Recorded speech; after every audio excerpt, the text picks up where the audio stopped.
Erin Swerler from My Connect Crafts here. Today I have a new journal. Woo! I finished my old bullet journal here. I love this bullet journal. It's a Lectern 1917, if you can see that here. I love these journals. And this is how I get stuff done. So, how I get stuff done? Well, I take lots and lots of notes and a bullet journal. So bullet journaling is kind of cool. I've been doing it for a long time, except I didn't know it was bullet journaling. It's basically where you keep everything in one spot.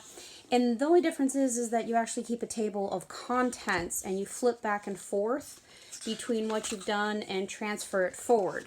So this is my old table of contents. I actually still need to finish this off and I need to go into the future log. Now, I don't bullet journal like a lot of people because since I have kids, I don't have the capability of keeping a regular calendar since I'm home with them all the time. So what I do is I just kind of use this the way I want to. Sometimes I put dates, but mostly I make to-do lists. Use a X. Oops, excuse me. You use an X. I bumped the camera. What? You use an X to mark off things you've done. You use a forward arrow to move it to the next to-do list, and then I take notes as well in these. So I do online classes and digital classes, and I read a lot, so I take notes in here as well. And so I'll keep these. They're very handy to keep. So that's really the notation there. This was a nice journal because it had right at the beginning a key for your symbols. What did I use? I ended up using complete and migrated. That's about all I ended up using. I made these down here extras. I never used them. And then in the back of this journal, the 1917, there was a pocket. And then there are three. I love these three little things. But I'm trying a new one. And the whole reason I'm trying this new journal, it's a little bit larger. I like that. This is a, I guess this one is a 5x7. This new journal, I pretty much bought specifically for this edging. I love Japanese patterning. Let's open it up and take a look and see how it compares. Now it's a little bit softer, more flexible than the Lectern one.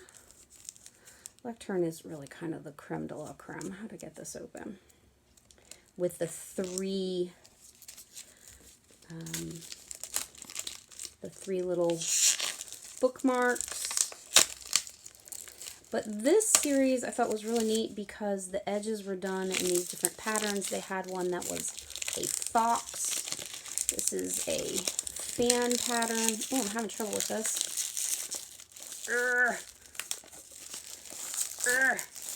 Come out. There you go. All right. So let's see here. It's soft cover, so it'll be a little bit more flexible.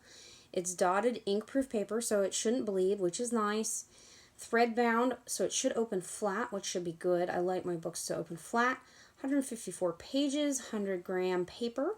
Ivory, so it's kind of begun a soft white or off-white. It's a 7 by almost 10, 6.9 by 9.8, so almost 7 by 10 with a built-in pocket. Let's check it out and see how this new journal looks. Pages look about the same. No index in the front, but I don't need it anymore because I've done bullet journaling for a while. I'll make my own. Well, I mean, there is an index in the front, so that's nice. I like how much bigger this is. I was finding that with this little 5x7, or not 5x7, is it 5x7? Yeah, 5x7, that I wasn't having enough room. I would use up a whole page very quickly. So I wanted this slightly larger. That's nice. It's got the lined index in the beginning, and then it turns to dots. That's cool. It's got the beautiful edging. It's got a pocket in the back. What did it come with? Oh, it came with stickers. That's always nice. These are for labeling. And for archiving, I always like that. That is something that Lectern does as well. They give you these stickers that come in the back. Do I still have mine here? Yeah. I always save these till the end and label the journal after. What's nice is they give you so many that you can use them in another book as well. So I need to finish this one and label it. Whoop! My bad. The only thing is how many... This is going to be really shiny. That's going to be really hard to write on. I'm going to need to use a Sharpie. Zen Art Supplies. Oh, artist, mother, and co-founder. Ah, very cool. We've got a little thank you bookmark. That's nice. They have a community. I'll have to check that out. Put these back in the pocket. Pocket opens up about the same size. Well, that's a nice solid pocket. It's a little bit shinier and double. I'd say that's like a double. Oh, the pattern goes all the way in. I like that. Nice little touch. It's folded over. And I think we get 2 bookmarks here. Let's see here. Orange and yellow. Yes. 2. I do like a 3rd. And the other thing I like to do is I like to add a pen loop. Sometimes I will buy a pen loop to put on here. Stick-on pen loop. I've got to get one of them. So there you have it. My new journal to work in. I'll let you know how it compares. I think it's going to be great. Just a little bit bigger, a little bit softer. I will miss that 3rd bookmark, but that's okay. And then, of course, I've got my handy-dandy pen to go with it. So now comes the transfer part. So now I take from here my last couple of to-do lists, and I'm going to start transferring them into here and setting this up, and then labeling this one and finishing off the index. That, folks, is how I get stuff done. Journaling.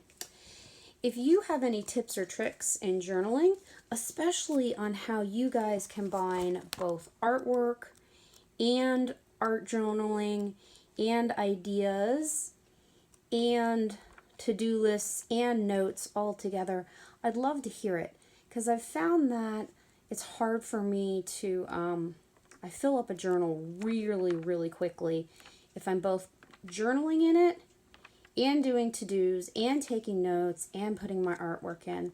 And I don't like putting the personal journaling kind of diary entries in these more business ones a lot of times. So I have a mental block about that. I like these to be purely notes and to-do lists and business. And then I'll often keep another journal for personal notes and reflections. And then I'll keep a 3rd journal for artwork, which has, you know, fancy watercolor paper and that type of thing. Maybe toned paper or thicker paper.